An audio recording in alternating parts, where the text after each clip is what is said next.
اس کے بعد جو اگلی چیز ہے وہ شادی کی رجسٹریشن ہے، اور شادی کی جو رجسٹریشن ہے اس کی بابت جو مسلم فیملی لاز آرڈیننس 1961 میں ریلیونٹ سیکشن ہے وہ سیکشن 5 ہے، جس میں یہ بتایا گیا ہے کہ کوئی بھی شادی جو اسلامی قانون کے تحت ہوگی وہ مسلم فیملی لاز آرڈیننس 1961 کی پروویژن کے تحت جو رجسٹرڈ ہوگی، اور یہ جو شادی ہے یہ رجسٹرڈ کون کرے گا؟ یہ ایک نکاح رجسٹرار جو ہے وہ رجسٹر کرے گا، اور نکاح رجسٹرار جو ہے وہ کون شخص ہوگا؟ جس کو اس قانون کے تحت جو ہے اس آرڈیننس کے تحت جو ہے وہ یونین کونسل نے جو ہے وہ لائسنس جاری کیا ہوگا، کیونکہ جو یونین کونسل ہے وہ اس آرڈیننس کے تحت جو ہے وہ اپنی حدود میں ایسے اشخاص کو جو ہے وہ لائسنس جاری کرنے کی جو ہے وہ پابند ہے جو کہ مسلم قانون کے تحت جو ہے وہ شادی کروانے کی جو ہے وہ اہلیت رکھتے ہوں۔ تو یہ کوئی اتنی مشکل چیز نہیں ہوتی شادی کروانا، صرف فریقین میں جو ہے وہ قبول ہی تو کروانا ہوتا ہے، اور اتنی کوئی مشکل چیز نہیں ہوتی۔ تو اس لیے اس کو اگر آسان الفاظ میں کہیں تو کوئی بھی ایسا شخص جو ہے جو کہ مسلمان ہو اور وہ سمجھتا ہو یہ شادی کے معاملات کو، وہ لائسنس جو ہے وہ حاصل کر سکتا ہے۔ تو یونین کونسل جو ہے وہ جس شخص کو لائسنس جاری کرے گی وہ نکاح رجسٹرار کہلائے گا، اور نکاح رجسٹرار جو ہے وہ شادی رجسٹر کرنے کا جو ہے وہ اس کو جو ہے وہ اختیار ہوگا، اور وہ شادی رجسٹر کرنے کا اس آرڈیننس کے تحت جو ہے وہ پابند بھی ہوگا۔ پھر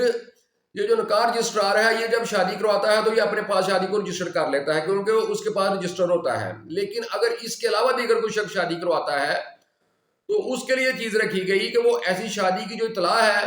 وہ فوری طور پر جو ہے وہ نکاح رجسٹرار کو کرے گا، تاکہ نکاح رجسٹرار جو ہے اس کو اپنے ریکارڈ میں رجسٹر کر لے، کیونکہ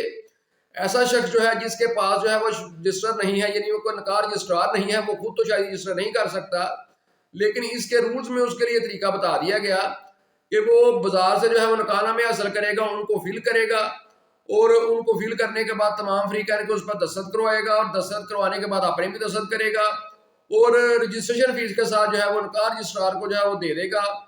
اور نکاح رجسٹرار جو ہے وہ ایسا نکاح میں وصول کرنے کے بعد ہر صورت جو ہے وہ اس کو جو ہے وہ رجسٹر کرنے کا اپنے پاس پابند ہوگا، ورنہ اگر نکاح رجسٹرار جو ہے وہ انکار کرتا ہے تو یہ اس کی طرف سے مس کنڈکٹ سمجھا جائے گا، جس میں جو ہے اس کا لائسنس جو ہے وہ بھی جا سکتا ہے، اور اس کے خلاف دیگر بھی کاروائی جو ہے وہ ہو سکتی ہے۔ تو اس لیے جو دیگر شخص جو ہے وہ شادی اگر کرواتا ہے، ظاہری سی بات ہے اس کے پاس جو وہ رجسٹر نہیں ہوتا، تو پھر اس پہ یہ چیز لازم رکھ دی گئی سیکشن 5 کے تحت جو ہے اس کی اطلاع جو ہے وہ نکاح رجسٹرار کو کرے گا تاکہ یہ شادی جو ہے یہ رجسٹرڈ ہو سکے۔ لیکن اگر وہ شخص ایسا نہیں کرتا، یعنی اس کے پاس جو ہے وہ رجسٹرڈ نہیں ہے، وہ نکاح رجسٹرار نہیں، اور شادی وہ کروا دیتا ہے، وہ کسی نکاح رجسٹرار کو اس کی اطلاع نہیں کرتا، تو اس کے لیے جو ہے پھر وہ سزا ہے جو کہ اس کو جو ہے وہ 3 ماہ تک قید کی سزا ہو سکتی ہے، اور ساتھ اس کو جو ہے وہ 1000 روپے جرمانہ ہو سکتا ہے۔ اور لیکن پنجاب میں یہ سزا جو ہے یہ 3 ماہ قید ہے، لیکن جرمانہ پنجاب میں بہت زیادہ ہے، پنجاب میں جرمانہ جو ہے وہ 1 لاکھ روپے ہے۔ تو اس لیے اگر کوئی شخص جو ہے وہ شادی کرواتا ہے تو اس کے لیے یہ لازم ہو جاتا ہے کہ شادی رجسٹریشن کے مقصد کے لیے فوری جو ہے وہ نکاح رجسٹرار کو اطلاع کرے، ورنہ اس کو جو ہے وہ سزا ہو سکتی ہے، 3 ماہ تک قید کی سزا ہے، اور ساتھ اس کے جرمانہ ہے۔ پھر پنجاب میں ایک چیز اور بھی ہے کہ جو نکاح ادھر کرواتا ہے، چاہے وہ نکاح رجسٹرار ہو چاہے وہ دیگر شخص ہو، یعنی وہ نکاح پڑھاتا ہے، تو اس کے لیے لازم یہ رکھ دیا گیا ہے کہ وہ نکاح نامے کے تمام کالم جو ہے اس کا ایک ایک کالم جو ہے اس کو فل کرے گا فریقین کے جو ہے جوابوں کے مطابق۔ اگر وہ ایسا نہیں کرتے تو اس کی بابت بھی جو ہے وہ پنجاب میں سزا ہے، جو کہ 1 مہینہ قید ہے، اور اس کے ساتھ جو ہے وہ 25,000 روپے جو ہے وہ جرمانہ بھی ہے۔ تو اس لیے یہ جو دیگر شخص ہوتا ہے اس کے لیے تو لازم رکھ ہی دیا گیا کہ وہ جو ہے اس نکاح رجسٹرار کو اطلاع کرنے ورنہ اس کو سزا ہو سکتی ہے، ساتھ یہ بھی رکھ دیا گیا کہ نکاح نامے کے تمام کالم بھی جو ہے اگر نکاح رجسٹرار جو ہے وہ شادی کرواتا ہے تو وہ فل کرے گا، اگر دیگر شخص جو ہے وہ کرتا ہے تو وہ بھی نکاح نامے کے تمام کالمز جو ہے وہ فل کرے گا، کوئی کالم چھوڑے گا نہیں۔ لیکن یہ چیز صرف پنجاب میں ہے، دوسرے صوبے میں اگر ایک آدھ کالم رہ بھی جائے تو اس کی بابت جو ہے کوئی سزا نہیں ہوتی، لیکن پنجاب میں یہ اسپیسیفکلی جو ہے یہ ایک سیکشن ہے، سیکشن 5 کا جو حصہ ہے۔ تو اس لیے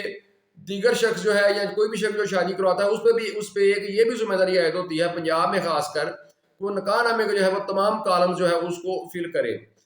پھر اس کے بارے میں جو اگلی چیز ہے وہ سیکشن 5 میں یہ بتائی گئی کہ جو شادی کا جو ریکارڈ ہے وہ یونین کونسل ہمیشہ کے لیے محفوظ کر لے گی، اور جو رجسٹر ہے نکاح نامے کا اس کو جو ہے وہ نکاح رجسٹرار جو ہے اس کو ترتیب دے گا، اس کو مکمل کرے گا، یونین کونسل اس کے بعد پھر ریکارڈ کو ہمیشہ کے لیے محفوظ کر لے گی، اور نکاح رجسٹرار جو ہے وہ شادی کس طرح رجسٹر کرے گا، اور فریقین کو جو ہے اس کی کاپیاں کس طرح دے گا، یہ سب چیزوں کے لیے رولز کو فالو کیا جائے گا۔ تو اس کے رولز میں بالکل سمپل سی چیز بتائی گئی ہے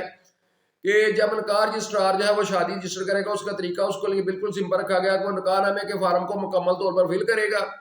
اور افریقہ کو اس پر دستخط کروائے گا اور اپنے دستخط کرے گا اور ساتھ اس پہ اپنی مہر لگا دے گا تو یہ شادی رجسٹرڈ ہو جائے گی. اور پھر ساتھ ہی جو ہے افریقہ کو اس کی ایک ایک کاپی دے دے گا, یعنی دلہا اور دلہن کو دونوں کو جو ہے وہ ایک ایک کاپی اس کی دے دے گا. ان کو جو دلہن ہے اس کو دوسرا پر دیا جاتا ہے نکاح نامے کا, کہ نکاح نامہ جو ہوتا ہے یہ 4 پرتوں پہ ہوتا ہے. تو دلہا کو جو ہے وہ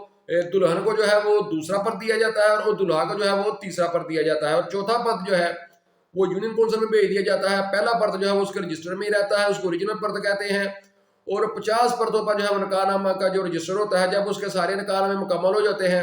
تو وہ رجسٹر جو ہے وہ یونین کونسل میں بھیج دیتا ہے, اور یونین کونسل جو ہے اس کو ہمیشہ کے لیے جو ہے وہ محفوظ کر دیتی ہے اپنے پاس. تو پھر اس میں جو اگلی چیز ہے وہ یہ بتائی گئی کہ یہ جو ریکارڈ وغیرہ محفوظ ہونے کے بعد اگر کوئی شخص بھی جو ہے وہ اگر چاہے وہ کسی بھی وقت جو ہے وہ ریکارڈ کو ملادہ کر سکتا ہے, اور کوئی اگر یونین کونسل ہے جس بابا جو انڈیکس تیار کیا ہوتا ہے اس انڈیکس کو ملادہ کر سکتا ہے, اور نکاح نامے کسی کی یا کسی انڈیکس کی جو ہے وہ نقل لے سکتا ہے, کیونکہ یہ پبلک ریکارڈ ہوتا ہے شادی رجسٹریشن جو ہوتی ہے. تو اس لیے کوئی بھی شخص جو ہے وہ کسی بھی وقت جو ہے وہ یونین کونسل میں جا کر ریکارڈ ملادہ بھی کر سکتا ہے اور اس کی جو ہے وہ نقل بھی لے سکتا ہے. تو اس طرح شادی کی رجسٹریشن کی بابا یہ بتایا گیا کہ یہ جو ہے وہ مسلم فیملی لاز آرڈیننس 1961 کی پروویژن کے تحت جو ہے وہ رجسٹرڈ ہوگی, اور نکاح رجسٹرار اس کو رجسٹرڈ کرے گا. دیگر کوئی شخص اگر کرواتا ہے تو وہ اس کو اطلاع کرے گا, ورنہ اس کو سزا ہو سکتی ہے, جرمانہ ہو سکتا ہے. اور اس کے علاوہ جو ہے وہ ریکارڈ جو ہے وہ یونین کونسل میں شکل محفوظ کر لے گی, اور کوئی بھی شخص جو ہے اس ریکارڈ کی جو ہے وہ نقل حاصل کر سکتا ہے.